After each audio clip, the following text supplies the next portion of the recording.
je sais bien, avec nos mains m'apporte, et les chants qu'elle m'apporte, je saurai le chemin, je lève la voix, je me lève et je crois à la vie qu'il redonne et le souffle et la force aux élans de ma foi. Et je marche et je vois un chemin au-delà, une étoile au matin et la nuit qui s'en va au fil de ma joie. Du ciel jusqu'au chant de ma voix, et de là jusqu'au vent qui la met, aux anges et à ceux qui déjà entendent des voix. Du ciel jusqu'au chant de ma voix, et de là jusqu'au vent qui la met, aux anges et à ceux qui déjà entendent des voix. Je lève la voix,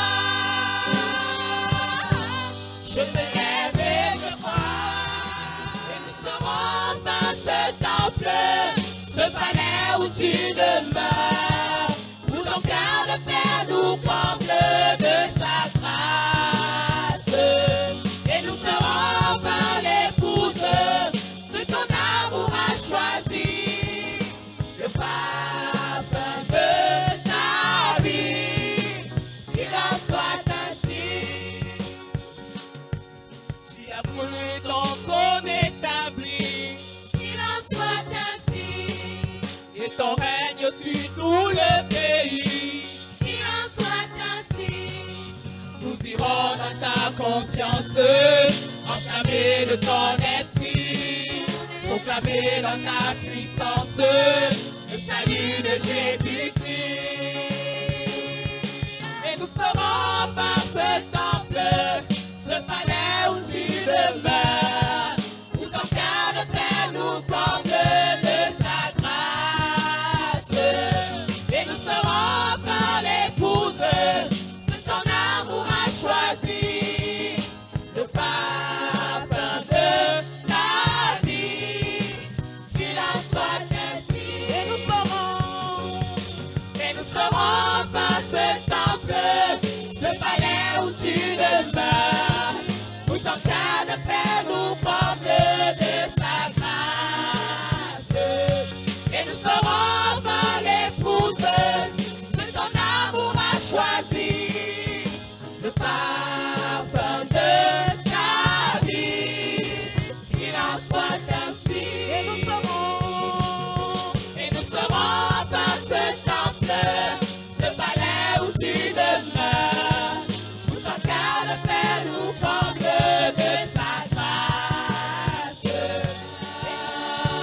Ta confiance m'inonde, ta présence me remplit, ton esprit est là, je n'en doute pas, me laissant bercer par tes vagues d'amour, je suis emporté dans ton courant, je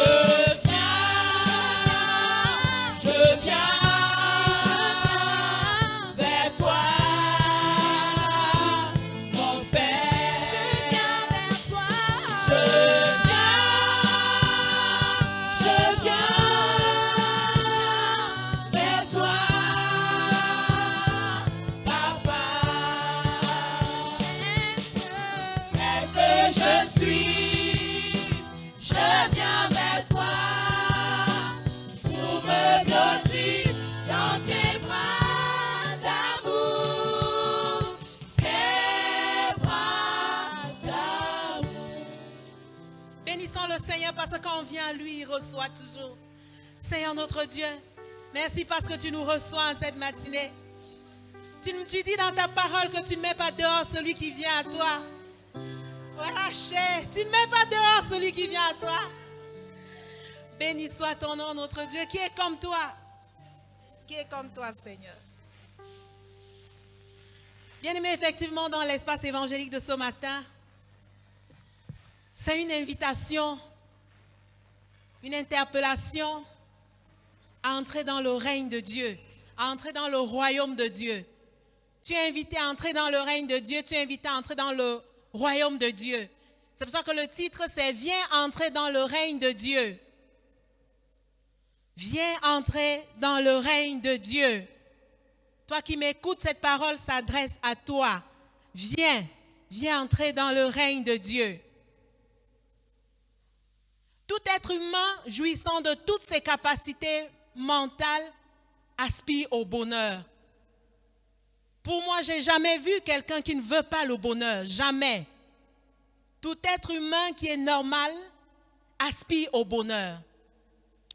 C'est ainsi que vous remarquerez que dans cette quête de bonheur, il y en a qui, ou bien pour la plupart, souhaitent appartenir à des familles aisées financièrement et matériellement pour avoir le bonheur. Il dit, oh, si je pouvais appartenir à telle famille qui est assez riche, je trouverais le bonheur.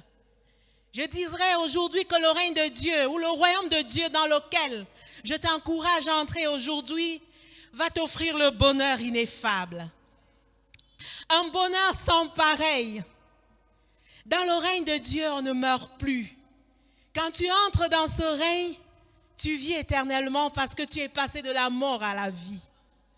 Le règne de Dieu dans lequel tu es invité à entrer aujourd'hui ne se limite pas à te donner une sécurité physique. Il te sécurise d'abord spirituellement contre toute attaque de l'ennemi.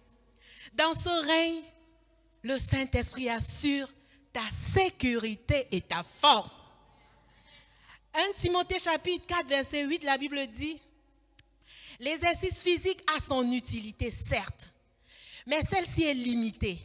L'attachement à Dieu, lui, est utile à tout, puisqu'il possède la promesse de la vie pour le présent et pour l'avenir.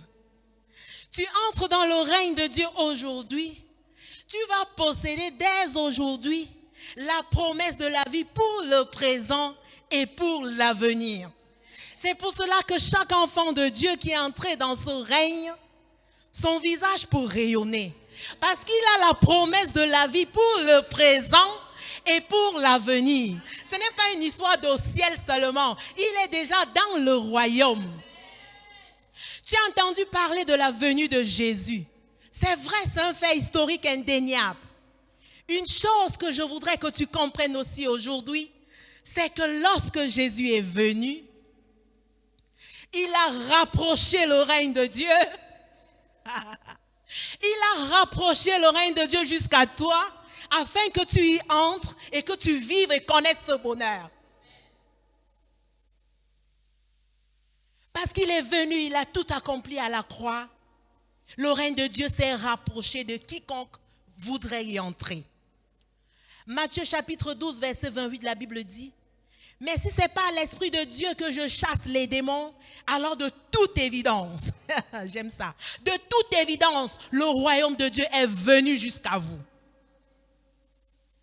De toute évidence, le royaume de Dieu est venu jusqu'à vous. Comme nous le disons, la venue de Jésus a marqué le rapprochement du règne de Dieu jusqu'à toi. Si tu n'y entres pas, tu n'auras aucune excuse. Depuis 2000 ans, le royaume est rapproché. Tu n'y entres pas, tu n'as aucune excuse. Jésus l'a rapproché et ce royaume est maintenu ici sur la terre par Dieu le Saint-Esprit. Vas-tu y entrer aujourd'hui? Quand tu y entres, le ciel s'ouvre pour toi. Au fur et à mesure que tu y grandis et tu y demeures, tu vis le ciel. La Bible prévoit des moments difficiles à la fin des temps. Elle prévoit un monde en ébullition. Nous n'avons pas besoin, comme au temps de Noé, de construire l'arche pour nous y réfugier. Le règne, Le royaume que Jésus a apporté, c'est notre arche. Vas-tu y entrer? Quand tu y entres, finis l'orphelinat. Le Seigneur Saint-Esprit en personne commence à diriger ta vie. Commence à te guider. Tu pourras avoir les mêmes problèmes, exactement les mêmes problèmes que les autres humains. Mais c'est Dieu le Saint-Esprit qui les porte. Il te donne le repos. Il te donne la joie à la place de tes nombreux problèmes. La Bible dit, la paix dans la souffrance. La paix dans la souffrance. Dans ce règne, tu vis un état de satisfaction que tu ne trouveras nulle part ailleurs. Vas-tu entrer dans ce royaume? Pour faire partie de ce règne, tu te répands de tous tes péchés connus. Tu acceptes Jésus comme ton Seigneur et ton Sauveur. Et tout de suite, bonjour la justice. Bonjour la paix de Dieu dans ton cœur. Et la vie à jamais. Je souhaite tellement que tu entres dans ce bonheur que je t'encourage à faire cette prière après moi. Tu vas dire, Seigneur Jésus. Seigneur Jésus. Par ta venue, le règne de Dieu est descendu jusqu'à nous. Pardonne-moi mes péchés et prends la place qui t'est due dans ma vie. Amen. Si tu es sincère, tu fais déjà partie du règne de justice, de paix et de joie. Rapproche-toi des autres chrétiens pour pouvoir grandir dans ce règne. Toi qui es déjà dans ce royaume, invoque le feu de Dieu dans ta vie afin que tu progresses dans la sanctification. Nous sommes en prière. Seigneur, j'invoque ton feu dans ma vie pour progresser dans la sanctification. J'invoque ton feu dans ma vie pour progresser dans la sanctification, Seigneur. J'invoque ton feu dans ma vie pour progresser dans la sanctification. J'invoque ton feu dans ma vie pour progresser dans la sanctification. J'invoque ton feu dans ma vie pour progresser dans la sanctification. J'invoque ton feu dans ma vie pour progresser dans la sanctification. J'invoque ton feu dans ma vie pour progresser dans la sanctification. Sans ta lumière, Seigneur, que ferions-nous dans ce monde, perdu au large, dans le brouillard, au gré des vents. Sans ta lumière, Seigneur, où irions-nous dans ce monde? La mer est immense, sans ta présence, que ferions-nous? Comme le phare dans la nuit, tu brilles sur tes enfants, tu nous guides vers le fond, au cœur de ton amour. Comme un phare dans la nuit, tu brilles sur tes enfants, tu nous guides vers le fond, au cœur de ton amour. Sans ta lumière, Seigneur, que serions-nous dans ce monde en perdition, sans direction, cherchant la voie? Sans ta lumière, Seigneur, où irions-nous dans ce monde? Que décider et écouter, que ferions-nous? Comme le phare dans la nuit, tu brilles sur tes enfants, tu nous guides vers le fond, au cœur de ton amour. Comme un phare dans la nuit, tu brilles sur tes enfants, tu nous guides vers le fond, au cœur de ton amour. Comme un phare dans la nuit, tu brilles sur tes enfants, tu nous guides vers le fond, au cœur de ton amour. Comme un phare dans la nuit, tu brilles sur tes enfants, tu nous guides vers le fond, au cœur de ton amour. Sans ta lumière, Seigneur, sans ta lumière, Seigneur, que ferions-nous dans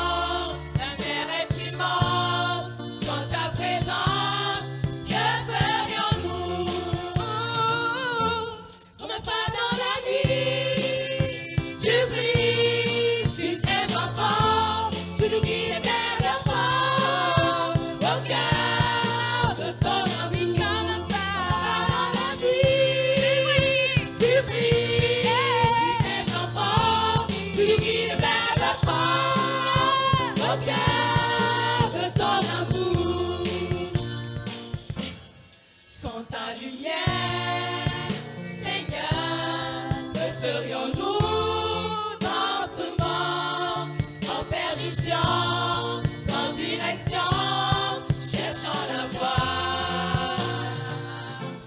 Sans ta lumière, Seigneur, où irions-nous dans ce monde? Que décider, qui écouter, que ferions-nous?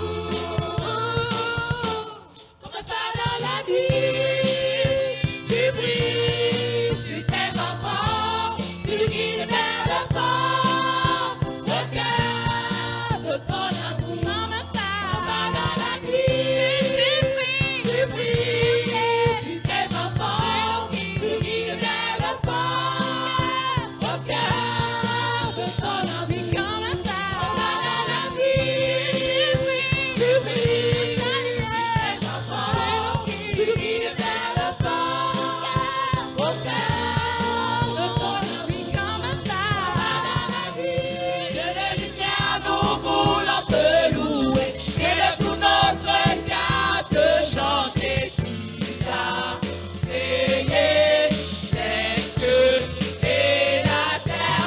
Dieu de lumière, nous voulons t'élever, et dans nos vies entières t'honorer. Tu es celui dont l'amour durera toujours. Lève-toi mon âme pour le rencontrer. Lève-toi mon âme pour le rencontrer. Et avec les anges, viens le célébrer. Lève-toi mon âme pour le rencontrer. Et avec les anges, viens le célébrer. Dieu de lumière, nous voulons te louer, et de tout notre cœur te chanter. Tu as créé les cieux et la terre. Dieu de lumière, nous voulons t'élever, et dans nos vies entières t'honorer. Tu es celui dont l'amour durera toujours.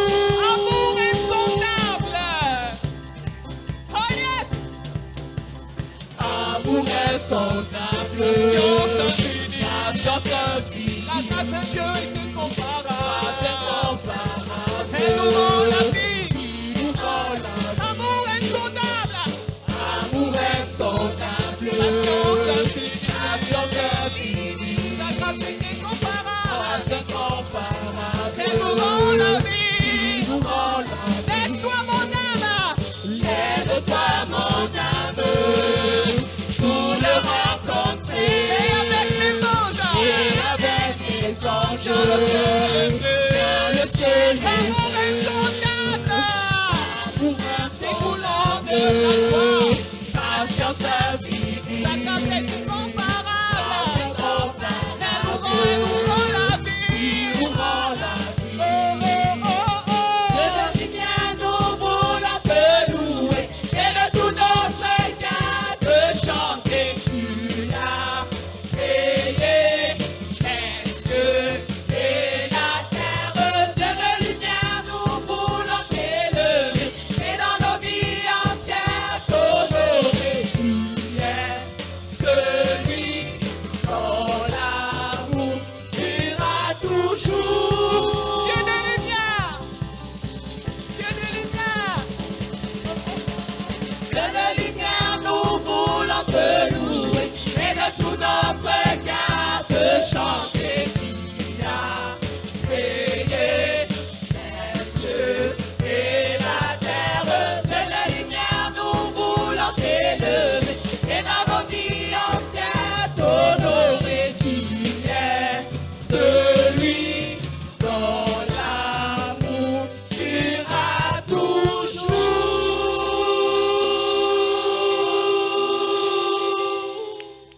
Seigneur, nous te bénissons, nous te rendons gloire pour le privilège que tu nous accordes de t'adorer. Merci Seigneur, parce que sans ta lumière, nous ne saurions pas le chemin. Merci, parce que tu nous accordes ta lumière, et par ta lumière, nous voyons ton royaume. Merci pour le privilège que tu m'accordes ce matin de pouvoir me tenir, Seigneur, en ton nom et être utilisé pour pouvoir bénir ton peuple. Merci, Seigneur. Merci, Saint-Esprit. Seigneur, sois élevé, sois glorifié. Que ta lumière brille au sein des ténèbres. Donne-nous davantage de compréhension de ta volonté. Merci, Seigneur. Amen. Nous avons vu beaucoup de choses. Le Seigneur nous a beaucoup parlé depuis le début. Il nous a dit que nous devons nous attacher à lui, nous détacher de toute autre chose. Il nous a dit que le royaume de Dieu, lorsqu'il arrive, oui, c'est pour qu'on puisse avoir la liberté, pour qu'on puisse vivre comme au ciel. C'est pour cela que Jésus a apporté le règne de Dieu jusqu'à nous. Alors le Seigneur veut nous faire comprendre que le salut est une découverte. Nous avons besoin de comprendre cela. Parce que nous vivons dans un monde où l'ennemi est là, l'antichrist est là, il est un séducteur, il trompe beaucoup de gens, il s'est introduit dans l'église, il a ses enseignements, mais nous avons besoin de comprendre le chemin. Sans lui, sans le Seigneur, nous ne pouvons pas comprendre le chemin. Voilà pourquoi il nous accorde des précisions par rapport au salut. Nous voulons comprendre que c'est par révélation qu'on découvre le royaume de Dieu. C'est par révélation qu'on découvre le royaume de Dieu.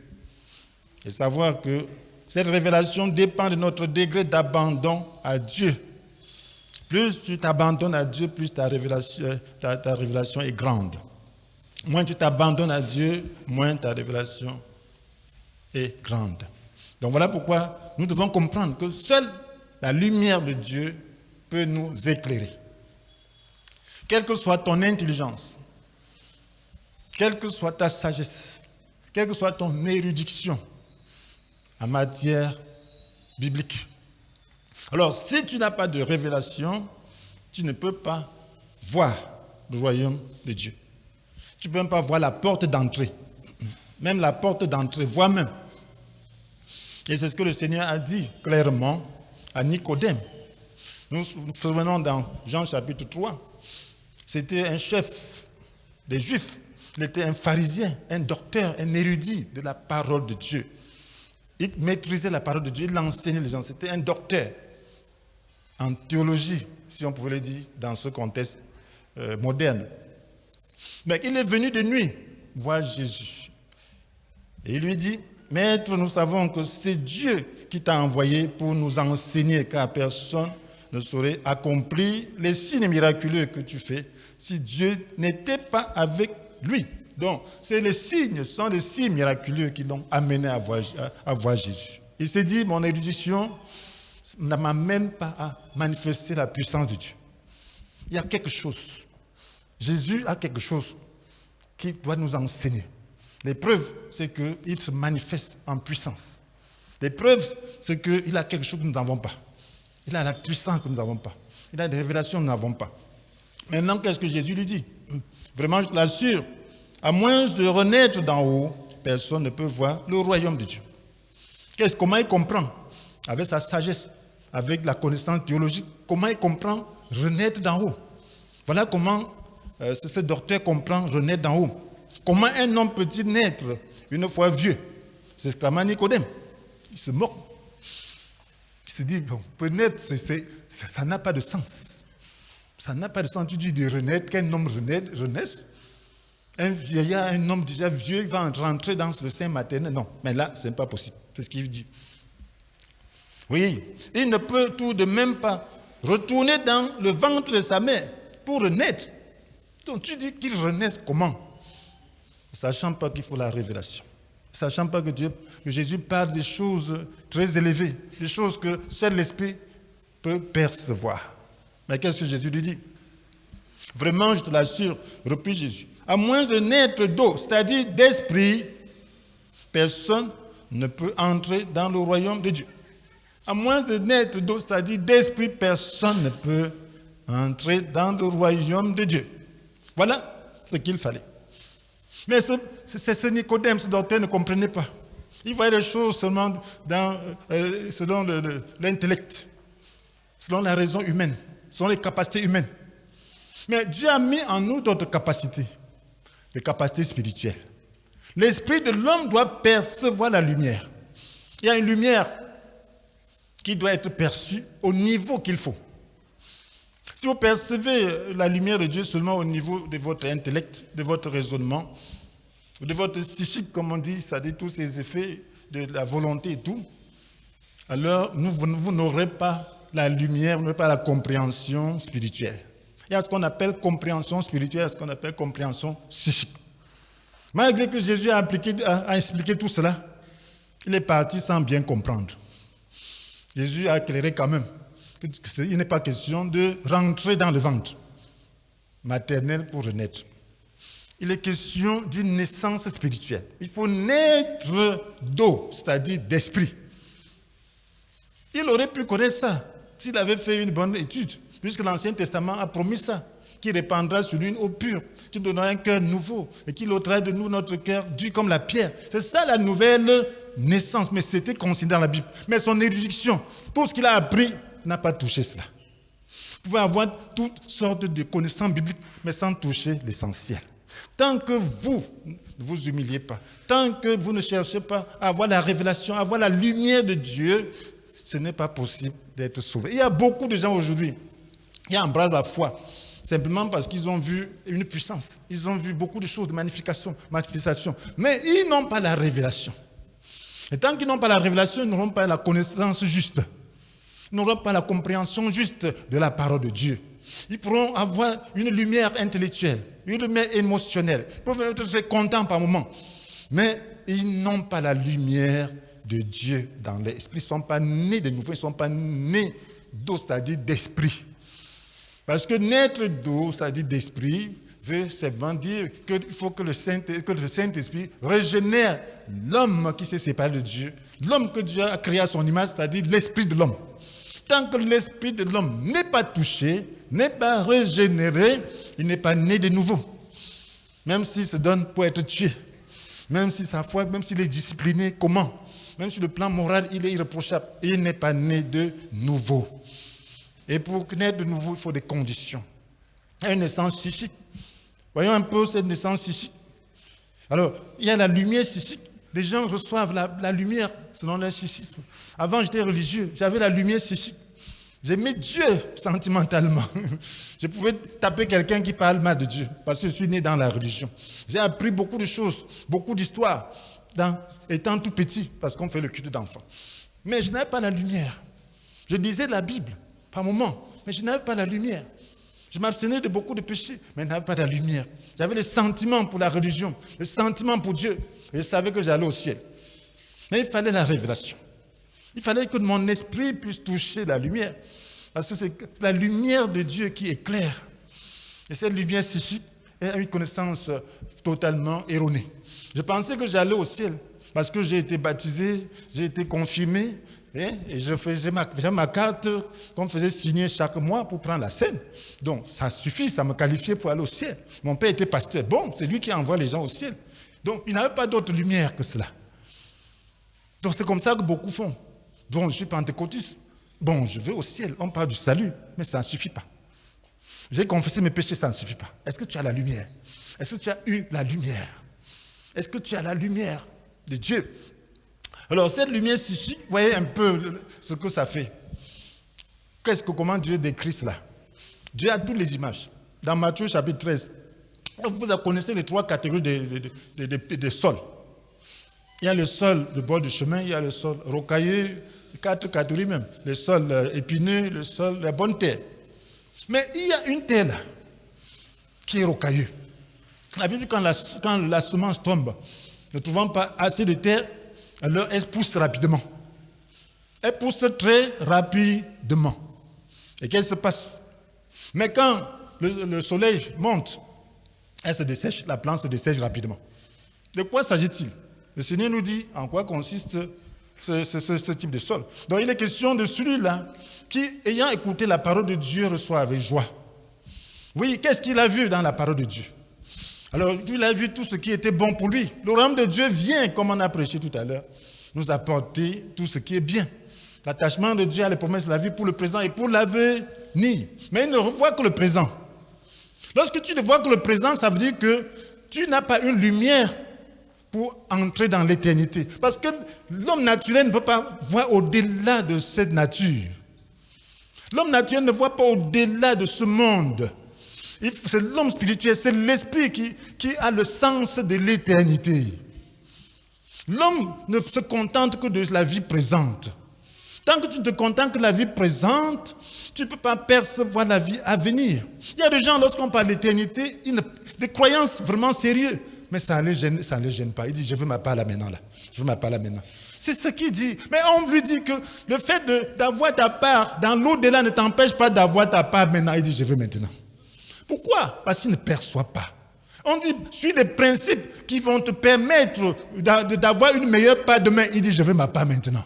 Même si demain, c'est tout petit, ce n'est pas un problème. Est-ce que vous pensez qu'un tel homme a vu? Il n'a pas vu.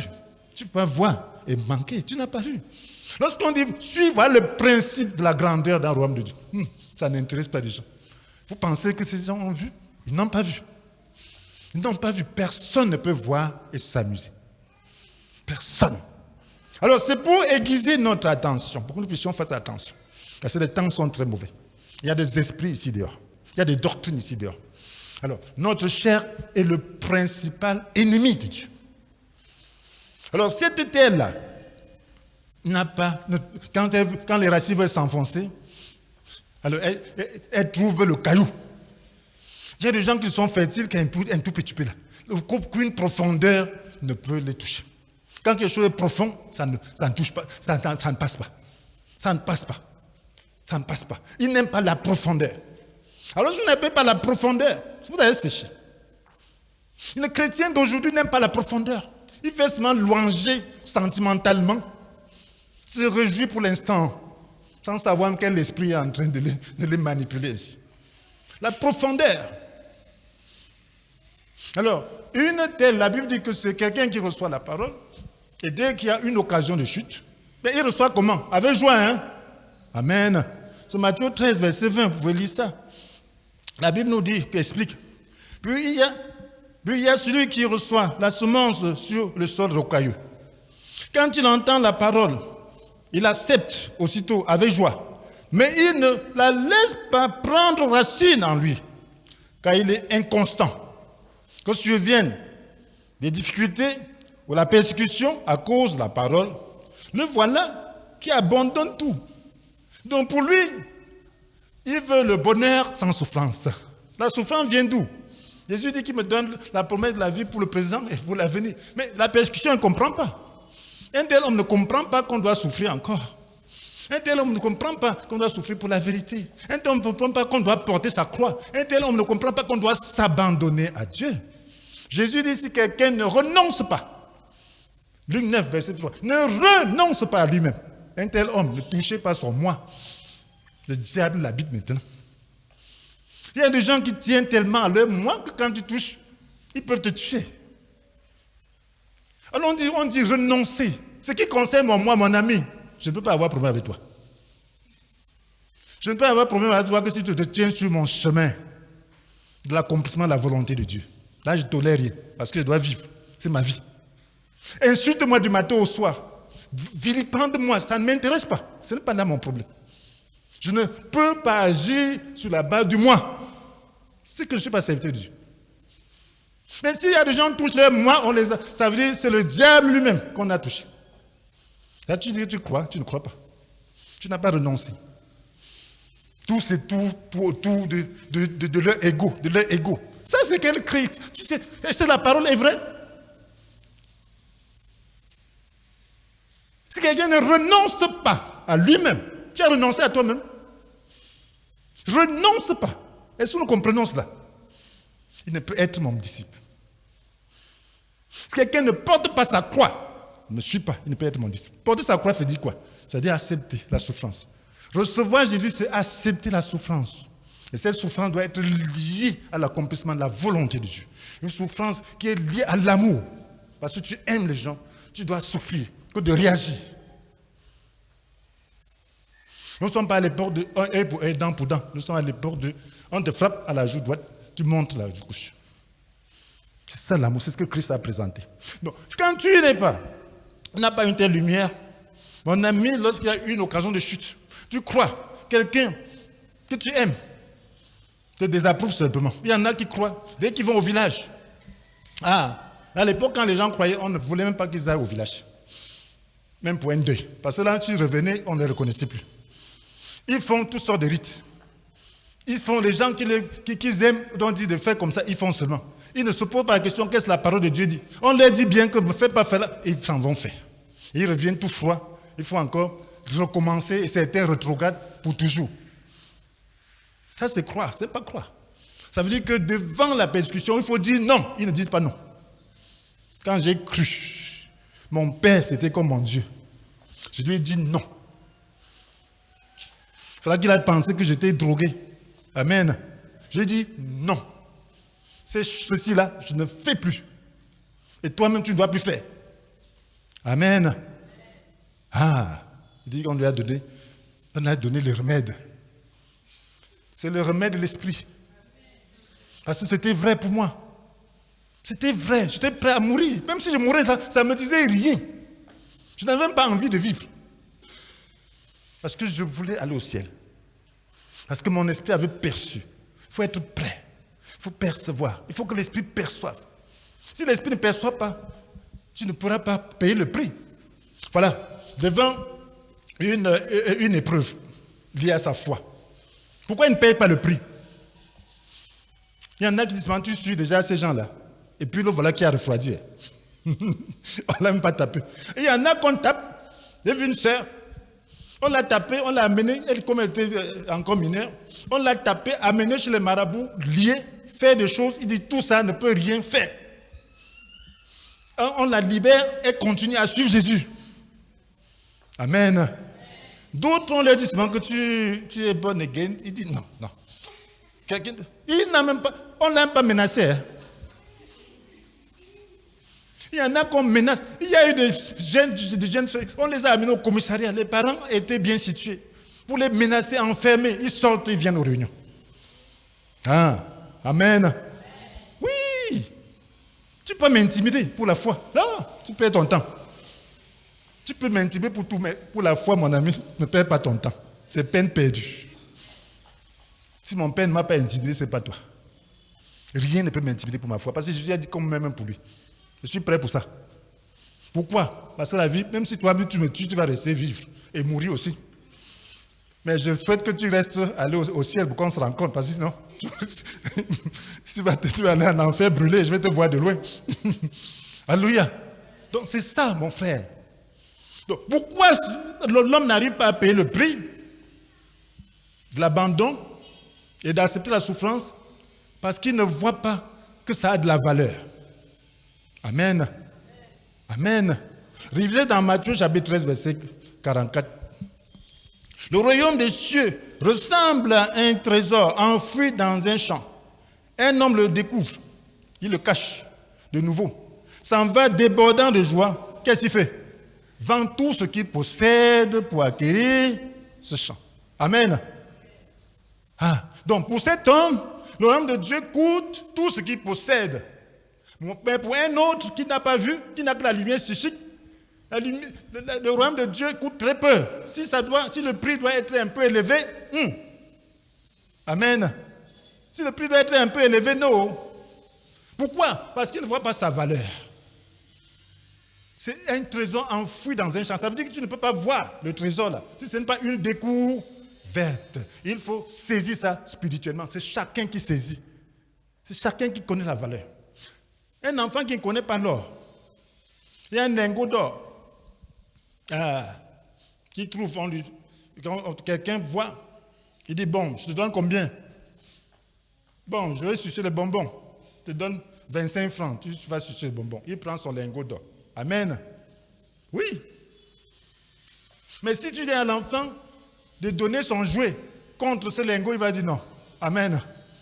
Il ne sait pas que ce lingot peut nourrir sa famille, nourrir les jouets et donner des voitures et lui donner une vie agréable. C'est la même chose. Si tu vois le royaume de Dieu, tu n'apprécies pas sa valeur, Celui qui apprécie va vendre tout. On dit quel est le prix? Il dit ça coûte tout ce que tu as, même ta propre vie. Il va aller tout vendre. Parce qu'il sait qu'il est en train d'acheter l'éternité.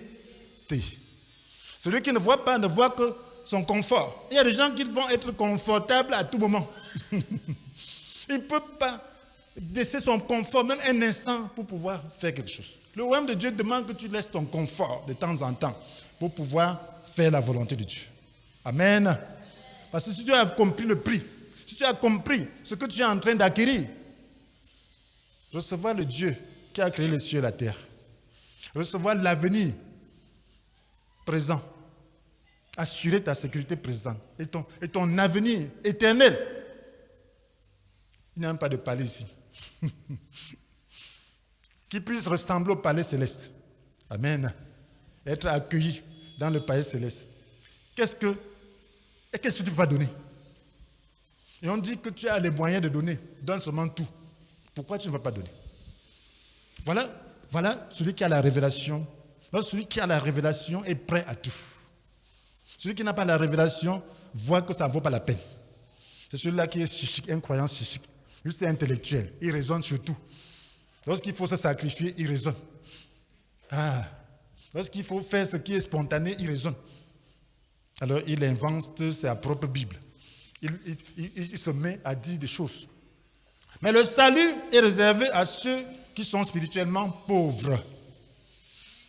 Il faut accepter que tu ne connais pas. Aujourd'hui, il y a tellement de docteurs qui se disent docteurs de la parole. Chacun est docteur.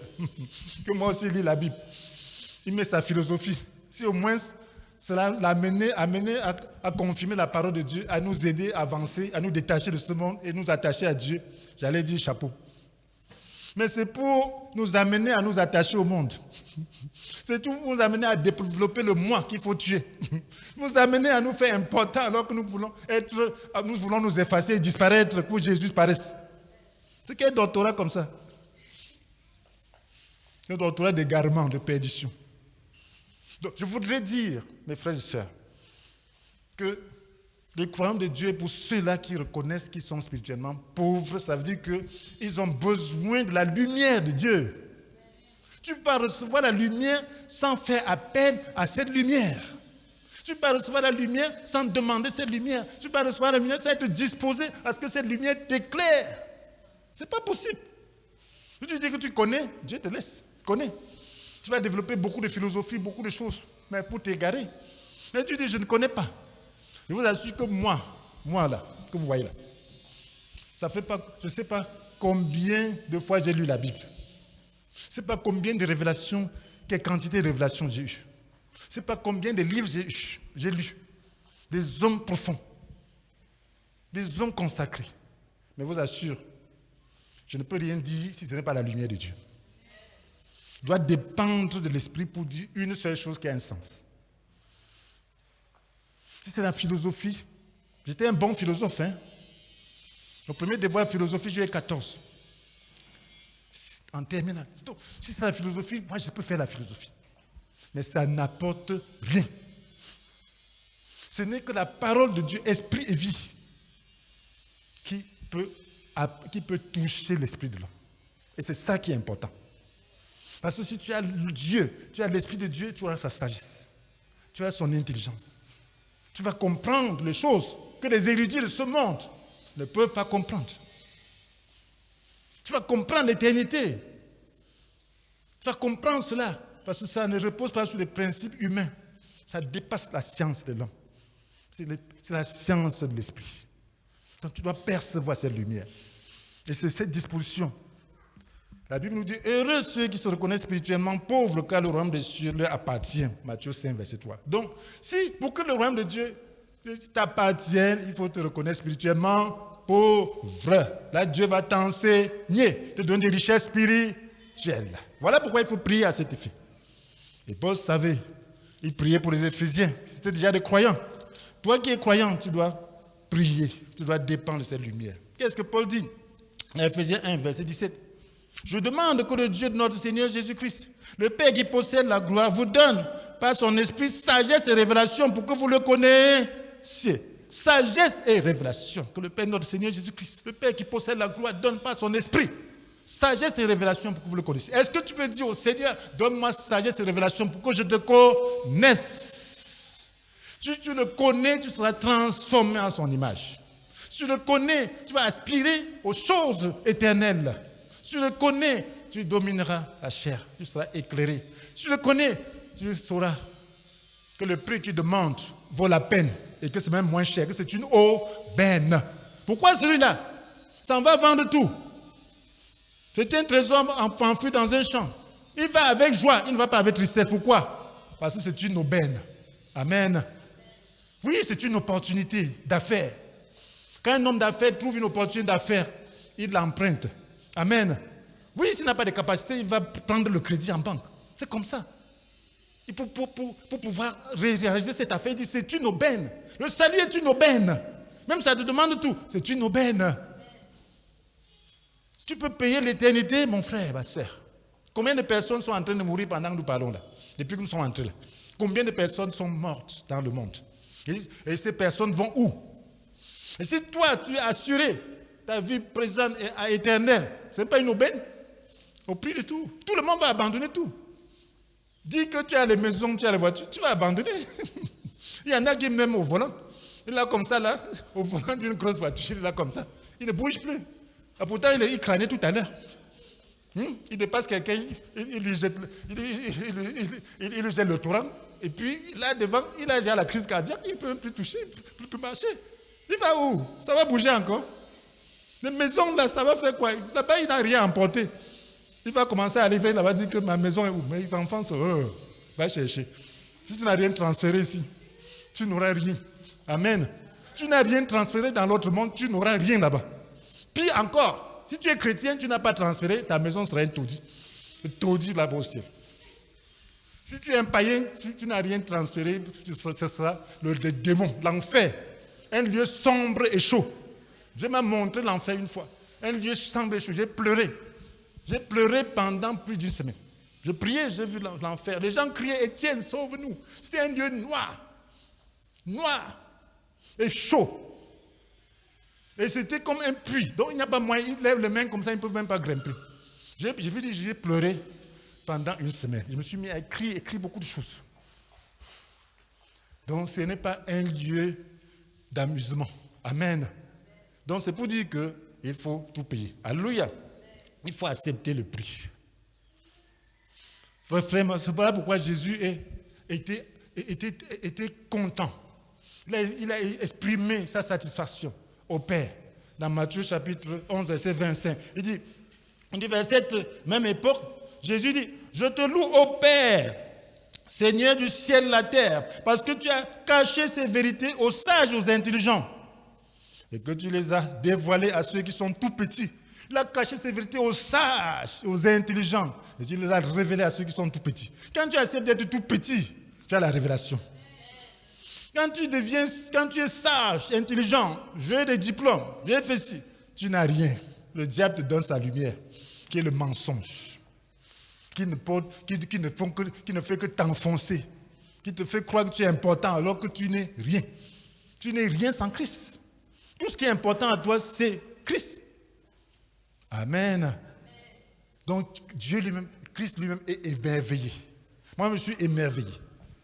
Je suis émerveillé par des gens qui perçoivent le sens de l'éternité, par des gens qui s'engagent, qui voient, qui persévèrent. Vous voyez, les gens se lèvent tôt le matin, ils rentrent tard. Pourquoi? Parce qu'ils doivent manger. Mais le salut, ils négligent. Ce n'est que manger. Ça prend toute la vie. Chacun se lève, je veux manger quoi? Il va bosser, il fait ceci. Mais le salut, Dieu donne gratuitement. Amen. Justement de renoncer, de coopérer avec le Saint-Esprit pour détruire la chair. Et il va te donner tout le reste. On dit non. Je veux l'agrément de la chair. Vas-y. C'est un choix. On ne peut pas faire autrement. Mais tu ne peux pas m'empêcher de faire mon choix.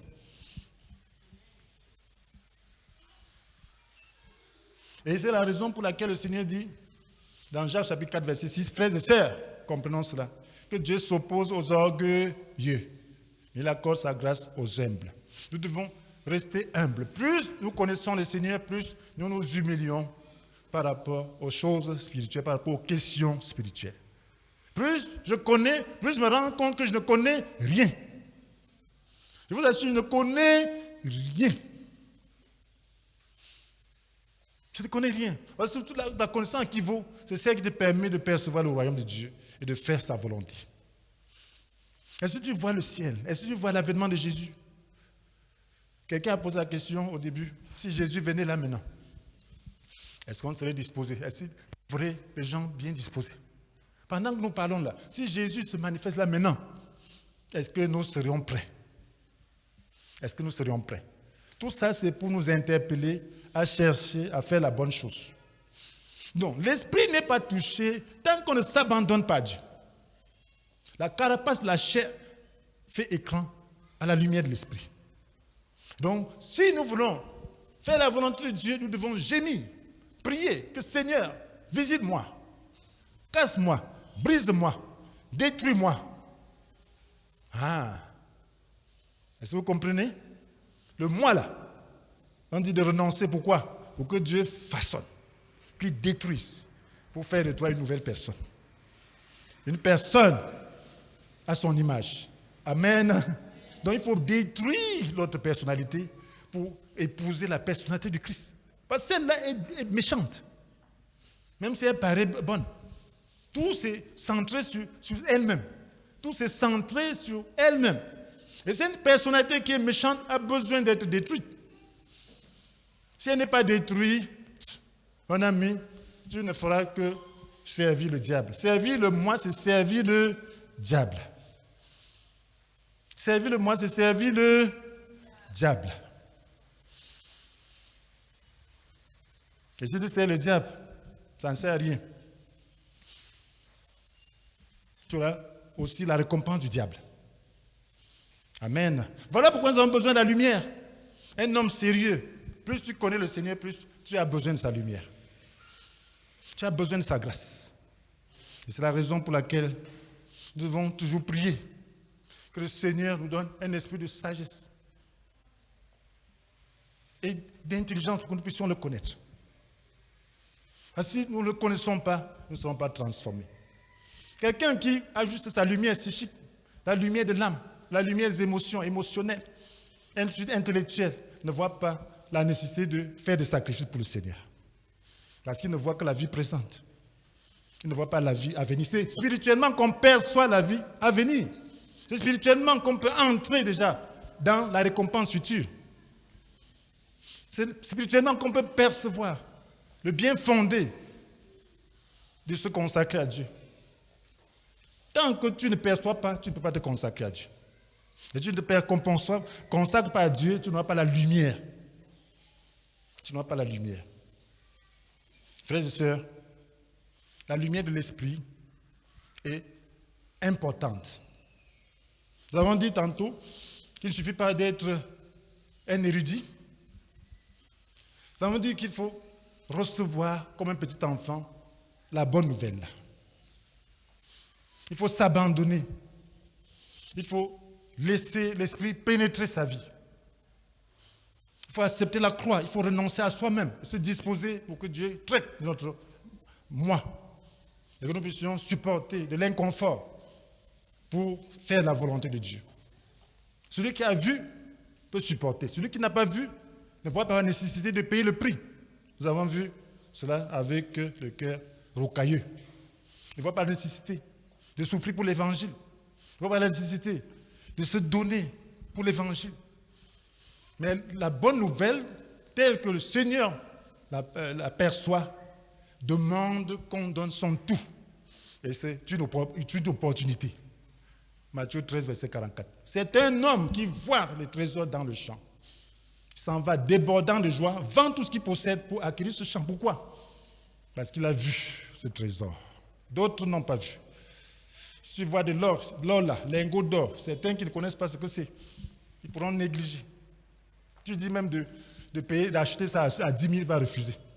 Mais celui qui sait ce que c'est, tu dis même de payer à combien, même à 100 000, il va prendre. Même s'il n'a pas 100 000, il va aller emprunter pour acheter. Parce qu'il sait ce que l'or. Est-ce que ça va lui rapporter? C'est la même chose concernant le royaume. Quand tu sais ce que c'est que le royaume de Dieu, la promesse de la vie présente et à venir, le royaume de Dieu qui commence dès à présent, tu es en sécurité dans ce monde en perdition. Tu es prêt à tout donner. Quand j'écris, je dis je donne tout. Même s'il faut mourir, je meurs là maintenant. Je serai en sécurité.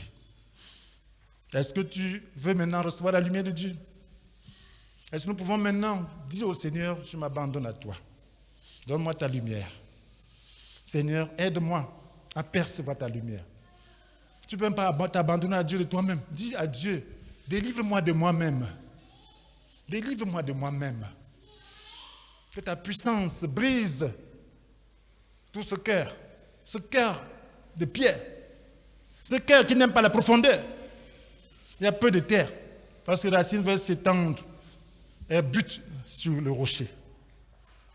Il y a des gens qui ne sont que dans l'émotion, dans ce qui leur plaît. Ça, c'est le rocher. Prions que le Seigneur, si tu es de cette catégorie, dis au Seigneur, aide-moi.